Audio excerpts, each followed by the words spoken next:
That is some group of people, thousands. So nice. Thank you very much. That's really nice. Thank you. It's great to be at Trump Tower. It's great to be in a wonderful city, New York. And it's an honor to have everybody here. This is beyond anybody's expectations. There's been no crowd like this. And I can tell you, some of the candidates, they went in, they didn't know the air conditioner didn't work. They sweated like dogs. They didn't know the room was too big because they didn't have anybody there. How are they going to beat ISIS? I don't think it's going to happen. Our country is in serious trouble. We don't have victories anymore. We used to have victories, but we don't have them. When was the last time anybody saw us beating, let's say, China in a trade deal? They kill us. I beat China all the time. All the time. When did we beat Japan at anything? They send their cars over by the millions. And what do? When was the last time you saw a Chevrolet in Tokyo? It doesn't exist, folks. They beat us all the time. When do we beat Mexico at the border? They're laughing at us, at our stupidity. And now they're beating us economically. They are not our friend, believe me. But they're killing us economically. The U.S. has become a dumping ground for everybody else's problems. Thank you.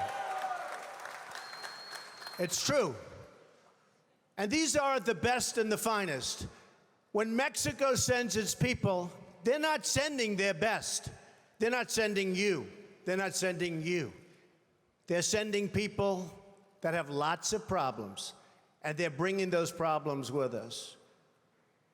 They're bringing drugs, they're bringing crime, they're rapists, and some, I assume, are good people. But I speak to border guards, and they tell us what we're getting. And it only makes common sense. It only makes common sense. They're sending us not the right people. It's coming from more than Mexico. It's coming from all over South and Latin America, and it's coming probably from the Middle East. But we don't know, because we have no protection, and we have no competence. We don't know what's happening. And it's got to stop, and it's got to stop fast. Islamic terrorism is eating up large portions of the Middle East. They become rich. I'm in competition with them. They just built a hotel in Syria. Can you believe this? They built a hotel. When I have to build a hotel, I pay interest. They don't have to pay interest because they took the oil that when we left Iraq, I said we should have taken. So now ISIS has the oil. And what they don't have, Iran has. And in and I will tell you this, and I said it very strongly, years ago, I said, and I love the military, and I want to have the strongest military that we've ever had, and we need it more now than ever, but I said, don't hit Iraq, because you're going to totally destabilize the Middle East. Iran is going to take over the Middle East. Iran and somebody else will get the oil. And it turned out that Iran is now taking over Iraq. Think of it. Iran is taking over Iraq. And they're taking it over big league. We spent $2 trillion in Iraq. $2 trillion. We lost thousands of lives, thousands in Iraq. We have wounded soldiers who I love. I love. They're great. All over the place. Thousands and thousands of wounded soldiers. And we have nothing. We can't even go there. We have nothing. And every time we give Iraq equipment, the first time a bullet goes off in the air, they leave it. Last week I read 2,300 Humvees These are big vehicles were left behind for the enemy. 2,000, you would say maybe two, maybe four, 2,300 sophisticated vehicles they ran, and the enemy took them. You're right.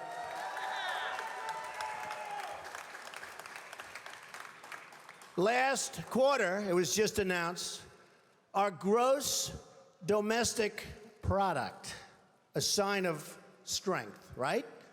But not for us. It was below zero. Who ever heard of this? It's never below zero. Our labor participation rate was the worst since 1978. But think of it, GDP below zero. Horrible labor participation rate. And our real unemployment is anywhere from 18 to 20%. Don't believe the 5.6. Don't believe it. That's right, a lot of people up there can't get jobs. They can't get jobs because there are no jobs, because China has our jobs and Mexico has our jobs. They all have our jobs. But the real number is anywhere from 18 to 19 and maybe even 21%. And nobody talks about it because it's a statistic that's full of nonsense.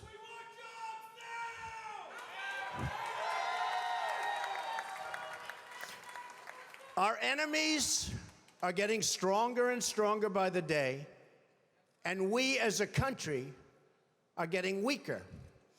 Even our nuclear arsenal doesn't work. It came out recently.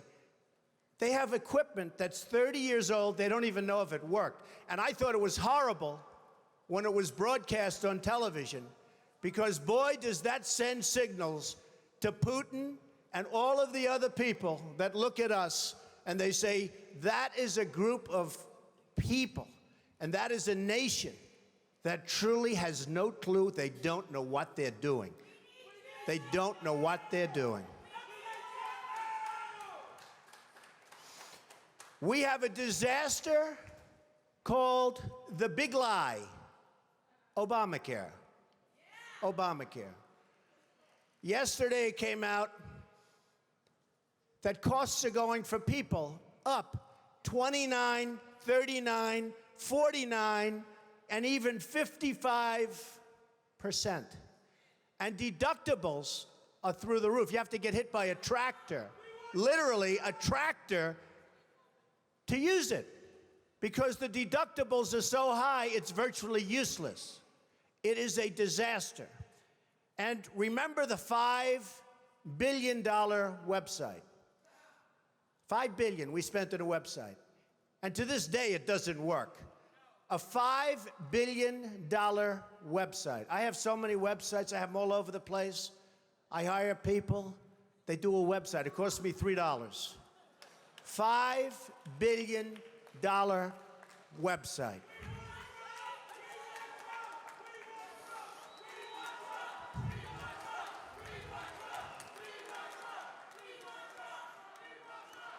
Well, you need somebody, because politicians are all talk, no action. Nothing's going to get done. They will not bring us, believe me, to the promised land. They will not. As an example, I've been on the circuit making speeches, and I hear my fellow Republicans, and they're wonderful people. I like them. They all want me to support them. They don't know how to bring it about. They come up to my office. I'm meeting with 3 of them in the next week, and they don't know. Are you running? Are you not running? Could we have your support? What do we do? How do we do it? I like them. And I hear their speeches, and they don't talk jobs, and they don't talk China. When was the last time you heard China's killing us? They're devaluing their currency to a level that you wouldn't believe. It makes it impossible for our companies to compete. Impossible. They're killing us. But you don't hear that from anybody else. You don't hear it from anybody else. And I watch the speeches. Thank you. I watch the speeches of these people, and they say, the sun will rise, the moon will set. All sorts of wonderful things will happen and people are saying, what's going on? I just want a job. Just get me a job. I don't need the rhetoric. I want a job.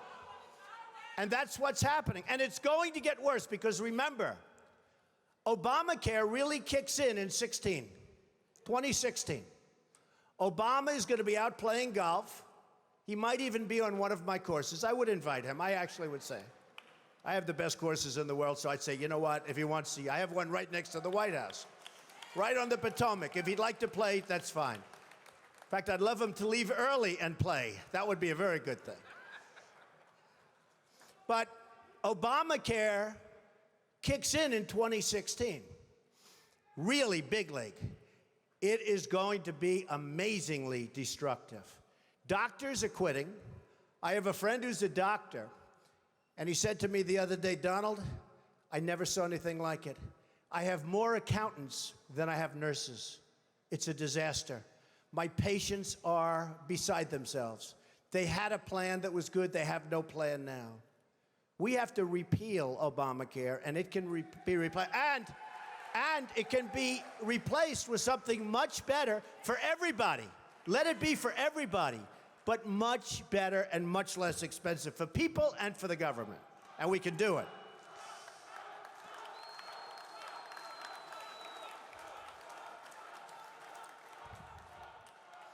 So, I've watched the politicians. I've dealt with them all my life. If you can't make a good deal with a politician, then there's something wrong with you. You're certainly not very good. And that's what we have representing us. They will never make America great again. They don't even have a chance. They're controlled fully. They're controlled fully by the lobbyists, by the donors, and by the special interests, fully. They control them. Hey, I have lobbyists, I have to tell you. I have lobbyists that can produce anything for me. They're great. But you know what? It won't happen. It won't happen. Because we have to stop doing things for some people, but for this country, it's destroying our country. We have to stop, and it has to stop now. Now, our country needs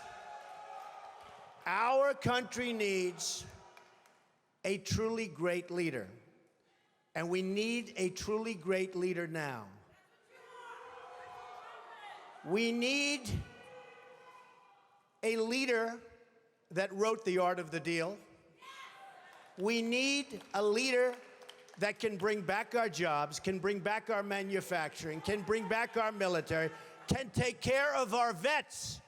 Our vets have been abandoned. And we also need a cheerleader. You know, when President Obama was elected, I said, well, the one thing I think he'll do well, I think he'll be a great cheerleader for the country.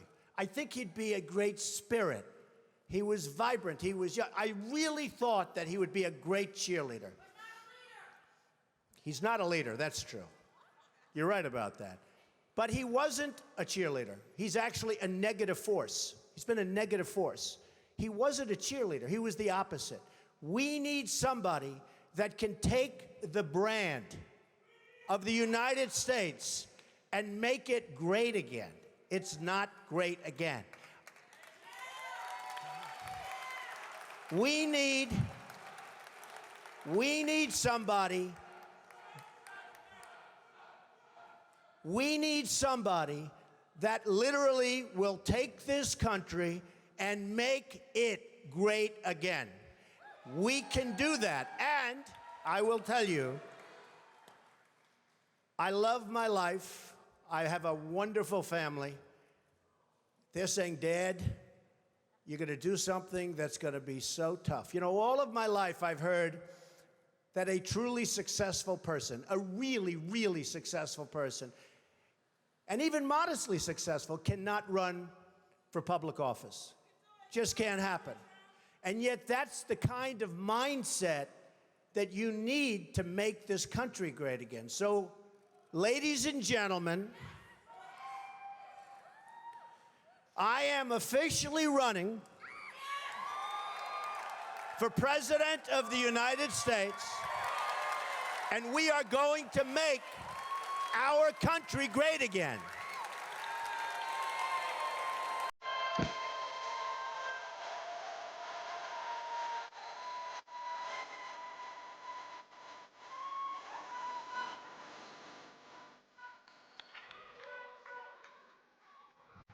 It can happen. Our country has tremendous potential. We have tremendous people. We have people that aren't working. We have people that have no incentive to work. But they're going to have incentive to work. Because the greatest social program is a job. And they'll be proud, and they'll love it, and they'll make much more money than they would have ever made. And they'll be doing so well, and we're going to be thriving as a country. Thriving. It can happen. I will be the greatest jobs president that God ever created. I tell you that.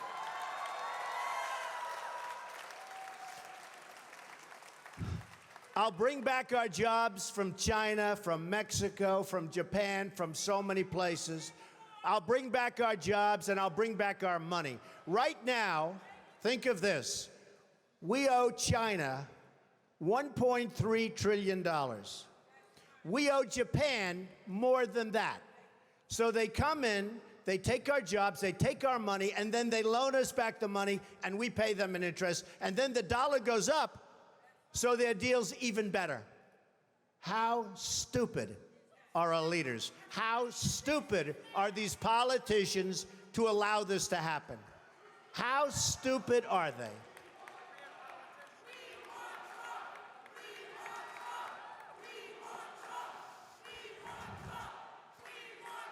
I'm going to tell you, thank you. I'm going to tell you a couple of stories about trade, because I'm totally against the trade bill for a number of reasons. Number one, the people negotiating it don't have a clue. Our president doesn't have a clue. He's a bad negotiator. He's the one that did Bergdahl. We get Bergdahl, they get 5 killer terrorists that everybody wanted over there. We get Bergdahl, we get a traitor. We get a no-good traitor, and they get the 5 people that they wanted for years, and those people are now back on the battlefield trying to kill us. That's the negotiator we have. Take a look at the deal he's making with Iran. He makes that deal, Israel maybe won't exist very long. It's a disaster, and we have to protect Israel. But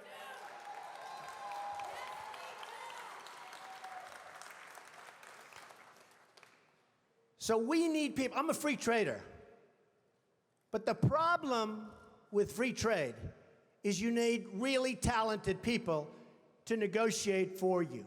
If you don't have talented people, if you don't have great leadership, if you don't have people that know business, not just a political hack that got the job because he made a contribution to a campaign, which is the way all jobs just about are gotten, free trade is terrible. Free trade can be wonderful if you have smart people. But we have people that are stupid. We have people that aren't smart. And we have people that are controlled by special interests, and it's just not going to work. So here's a couple of stories. Happened recently. A friend of mine is a great manufacturer. And you know, China comes over and they dump all their stuff, and I buy it. I buy it because, frankly, I have an obligation to buy it. Because they devalue their currency so brilliantly. They just did it recently, and nobody thought they could do it again. But with all our problems with Russia, with all our problems with everything, they got away with it again. And it's impossible for our people here to compete. So I want to tell you this story. A friend of mine is a great manufacturer. Calls me up a few weeks ago. He's very upset. I said, what's your problem? He said, you know, I make great product. And I said, I know that because I buy the product. He said, I can't get it into China. They won't accept it. I sent a boat over, and they actually sent it back. They talked about environmental. They talked about all sorts of crap that had nothing to do with it. I said, oh, wait a minute, that's terrible. Does anyone know this? He said, yeah, they do it all the time with other people. I said, they send it back? Yeah. So I finally got it over there, and they charged me a big tariff. They're not supposed to be doing that. I told them. Now, they do charge a tariff on trucks. When we send trucks and other things over there, ask Boeing. They wanted Boeing secrets. They wanted their patents and all their secrets before they agreed to buy planes from Boeing. Hey, I'm not saying they're stupid. I like China. I sell apartment for I just sold an apartment for $15 million to somebody from China. Am I supposed to dislike them? I own a big chunk of the Bank of America building in 1290 Avenue of the Americas that I got from China in a war. Very valuable. I love China. The biggest bank in the world is from China. You know where their United States headquarters is located? In this building, in Trump Tower. I love China. People say, oh, you don't like China. No, I love them. But their leaders are much smarter than our leaders.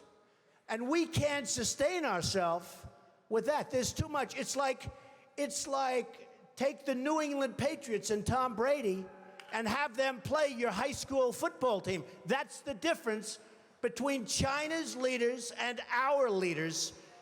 They are ripping us. We are rebuilding China. We're rebuilding many countries. China, you go there now, roads, bridges, schools, you never saw anything like it. They have bridges that make the George Washington Bridge look like small potatoes. And they're all over the place.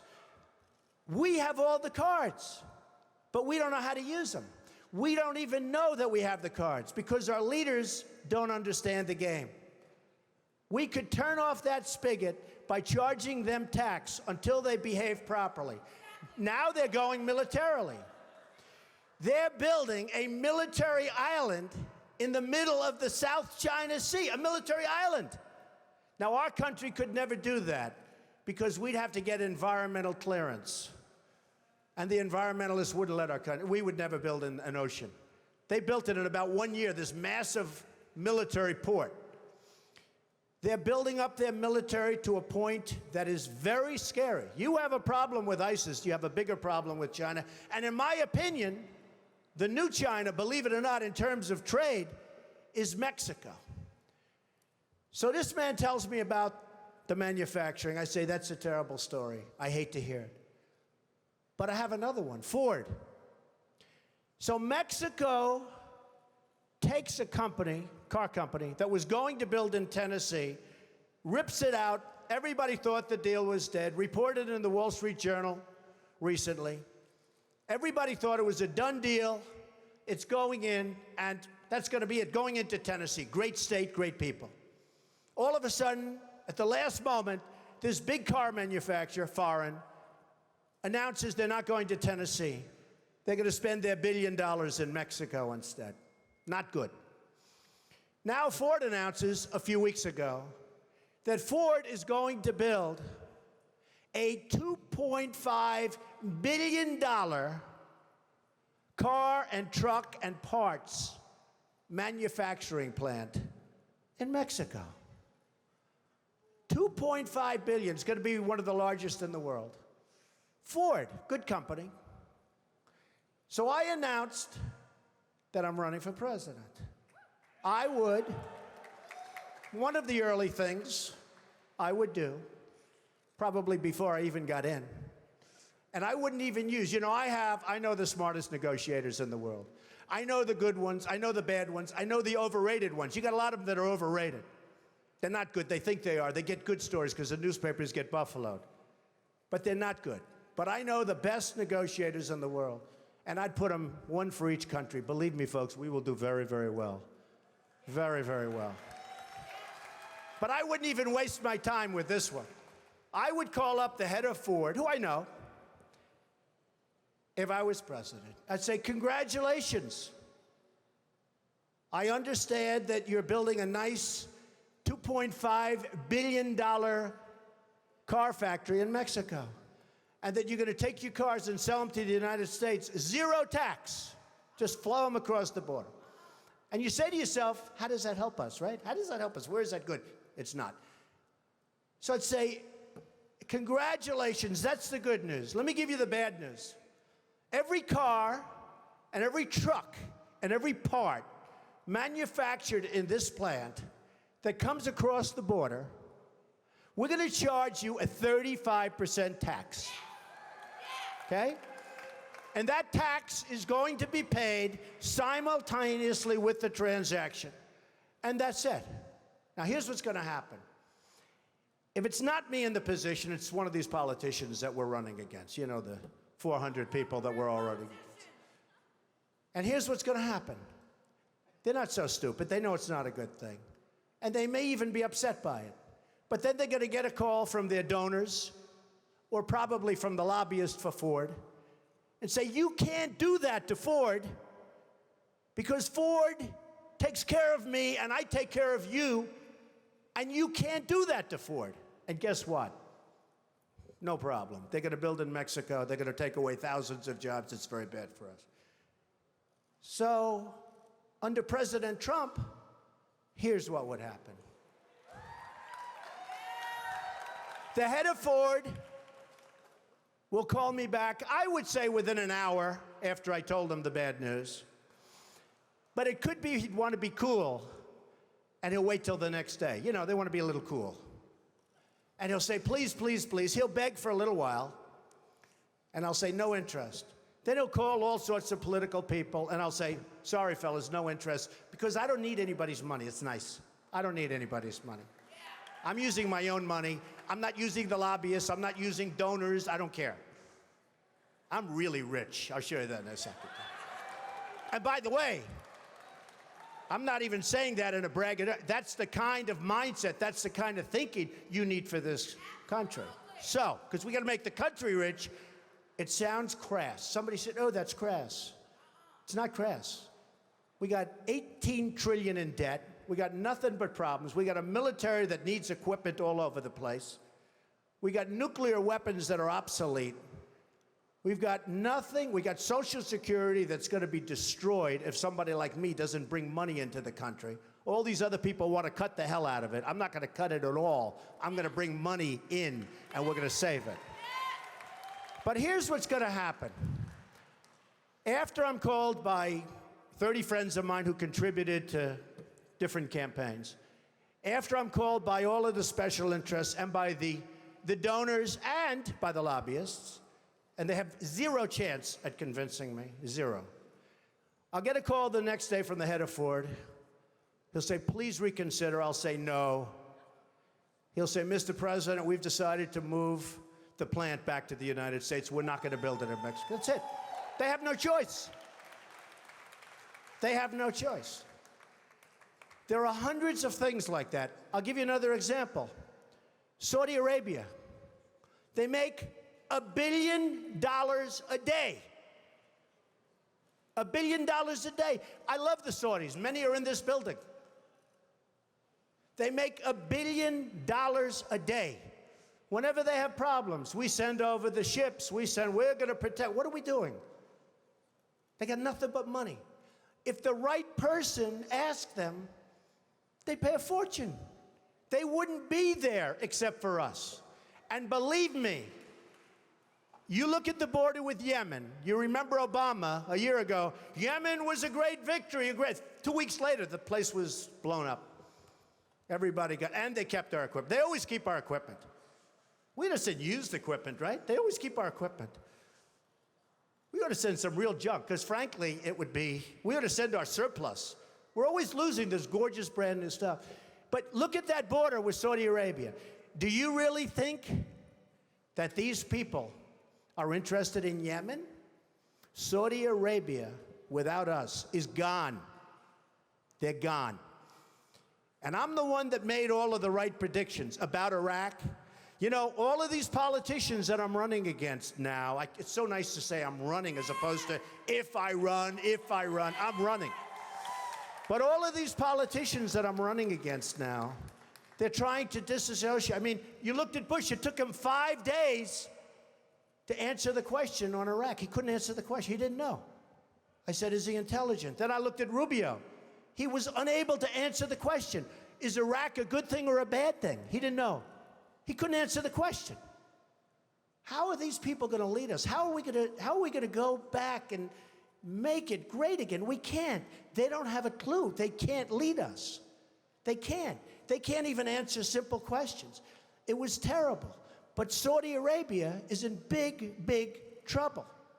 Now, thanks to fracking and other things, the oil is all over the place. And I used to say it. There are ships at sea, and this was during the worst crisis, that were loaded up with oil. And the cartel kept the price up. Because, again, they were smarter than our leaders. They were smarter than our leaders. There is so much wealth out there that can make our country so rich again, and therefore make it great again. Because we need money. We're dying. We're dying. We need money. We have to do it. And we need the right people. So, Ford will come back. They'll all come back. And I will say this. This is going to be an election, in my opinion, that's based on competence. Somebody said, thank you, darling. Somebody said to me the other day, a reporter, very nice reporter, but Mr. Trump, you're not a nice person. We don't need nice. That's true, but actually I am. I think I am a nice person. People that know me like me. Does my family like me? I think so, right? Look at my family. I'm proud of my family.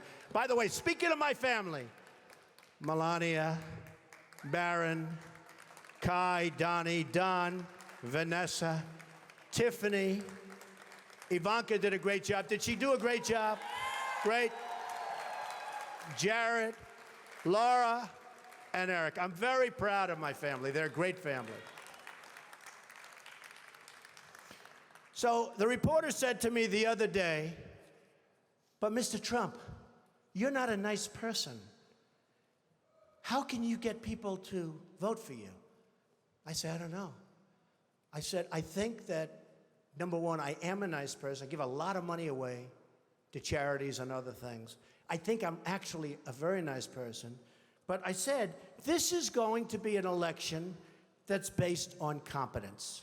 Because people are tired of these nice people, and they're tired of being ripped off by everybody in the world, and they're tired of spending more money on education than any nation in the world, per capita, than any nation in the world. And we're 26th in the world. 25 countries are better than us at education. And some of them are like third world countries. But we're becoming a third world country because of our infrastructure, our airports, our roads, everything. So one of the things I did, and I said, you know what I'll do? I'll do it. Because a lot of people said, he'll never run. Number one, he won't want to give up his lifestyle. They're right about that, but I'm doing it. Number two, I'm a private company, so nobody knows what I'm worth. And the one thing is that when you run, you have to announce and certify to all sorts of governmental authorities your net worth. So I said, that's okay. I'm proud of my net worth. I've done an amazing job. I started off, thank you. I started off in a small office with my father in Brooklyn and Queens. Yeah. And my father said, and I love my father, I learned so much. He was a great negotiator. I learned so much just sitting at his feet, playing with blocks, listening to him negotiate with subcontractors. But I learned a lot. But he used to say, Donald, don't go into Manhattan. That's the big leagues. We don't know anything about that. Don't do it. I said, Dad, I got to go into Manhattan. I got to build those big buildings. I got to do it, Dad. I've got to do it. And after 4 or 5 years in Brooklyn, I ventured into Manhattan and did a lot of great deals. The Grand Hyatt Hotel. I was responsible for the convention center on the west side. I did a lot of great deals, and I did them early and young. And now I'm building all over the world, and I love what I'm doing. But they all said, a lot of the pundits on television, well, Donald will never run. And one of the main reasons is he's private, and he's probably not as successful as everybody thinks. So I said to myself, you know, nobody's ever going to know unless I run. Because I'm really proud of my success. I really am. I've employed tens of thousands of people over my lifetime. That means medical, that means education, that means everything. So a large accounting firm and my accountants have been working for months because it's big and complex, and they've put together a statement, a financial statement. There's a summary, but everything will be filed eventually with the government, and we don't need extensions or anything. We'll be filing it right on time. We don't need anything. And it was even reported incorrectly yesterday because they said he had assets of $9 billion. So I said, no, that's the wrong number. That's the wrong number, not assets. So they put together this, and before I say it, I have to say this. I made it the old-fashioned way. It's real estate. You know, it's real estate. It's labor, and it's unions good and some bad, and lots of people that aren't in unions, and it's all over the place, and building all over the world. And I have assets, big accounting firm, one of the most highly respected, $9,240 million. And I have liabilities of about 500. That's long-term debt, very low interest rates. In fact, one of the big banks came to me and said, Donald, you don't have enough borrowings. Could we loan you $4 billion? I said, I don't need it. I don't want it. And I've been there. I don't want it. But in 2 seconds, they'd give me whatever I wanted. So I have a total net worth, and now with the increase, it'll be well over $10 billion. But here, a total net worth of $8 billion, net worth, not assets, not liability, a net worth. After all debt, after all expenses, the greatest assets, Trump Tower, 1290 Avenue of the Americas, Bank of America building in San Francisco, 40 Wall Street, sometimes referred to as the Trump building, right opposite the New York City, many other places, all over the world. So the total is $8,737,540,000. Now, I'm not doing that to brag, because you know what? I don't have to brag. I don't have to, believe it or not. I'm doing that to say that that's the kind of thinking our country needs. We need that thinking. We have the opposite thinking. We have losers. We have losers. We have people that don't have it. We have people that are morally corrupt. We have people that are selling this country down the drain. So I put together the statement, and the only reason I'm telling you about it today is because we really do have to get going. Because if we have another 3 or 4 years, you know, we're at 18 trillion now. We're soon going to be at 20 trillion. According to the economists, who I'm not big believers in, but nevertheless, this is what they're saying, that 24 trillion, we're very close. That's the point of no return. $24 trillion. We will be there soon. That's when we become Greece. That's when we become a country that's unsalvageable. And we're going to be there very soon. We're going to be there very soon. Make America strong. So, just to sum up, I would do various things very quickly. I would repeal and replace the big lie Obamacare. I would build a great wall, and nobody builds walls better than me, believe me. And I'll build them very inexpensively. I will build a great, great wall on our southern border, and I will have Mexico pay for that wall. Mark my words. Nobody would be tougher on ISIS than Donald Trump. Nobody. I will find within our military, I will find the General Patton, or I will find General MacArthur. I will find the right guy. I will find the guy that's going to take that military and make it really work. Nobody will be pushing us around.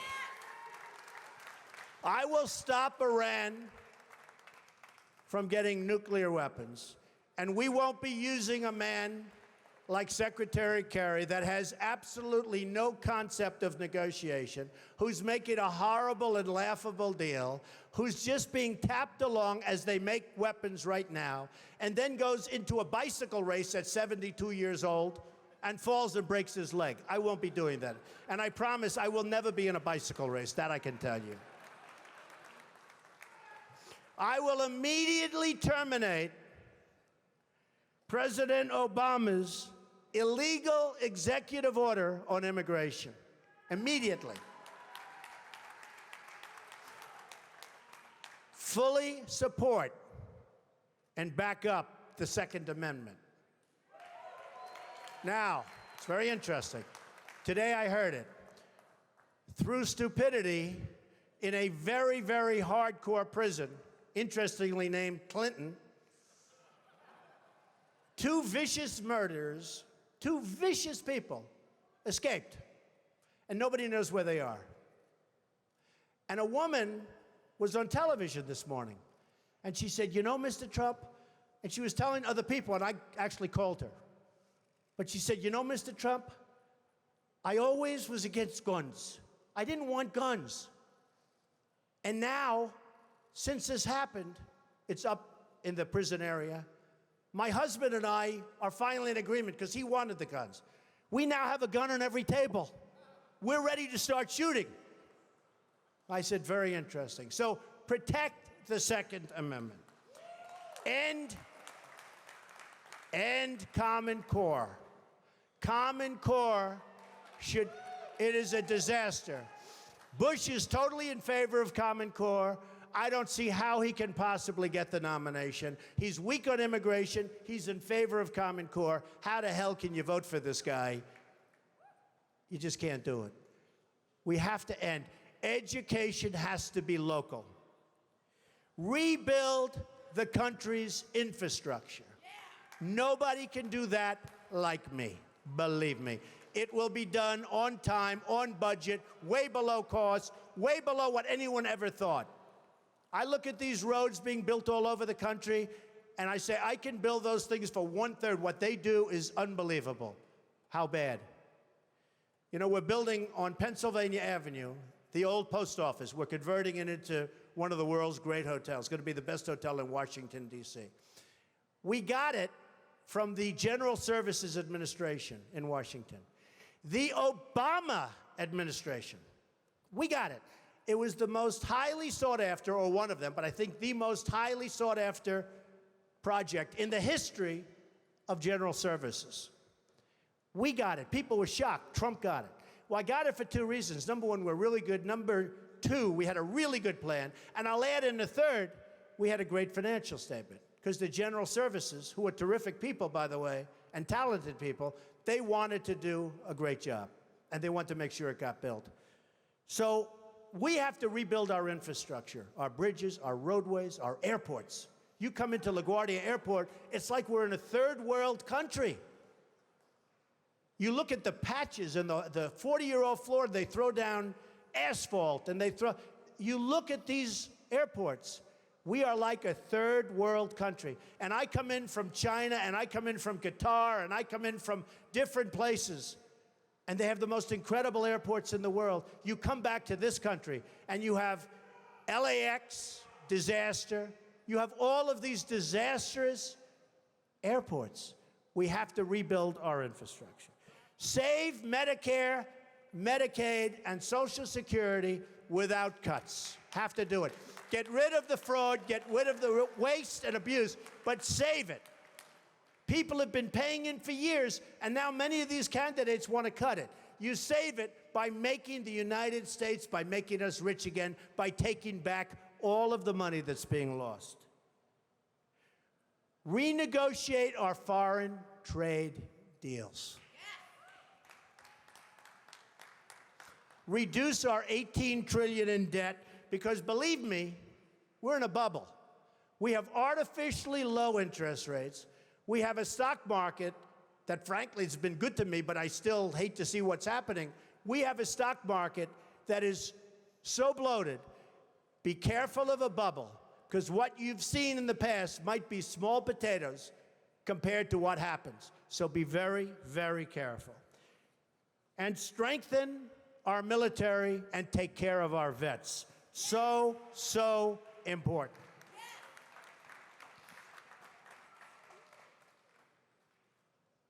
Sadly, the American dream is dead. Bring it back. But if I get elected president, I will bring it back bigger and better and stronger than ever before, and we will make America great again. Thank you. Thank you very much.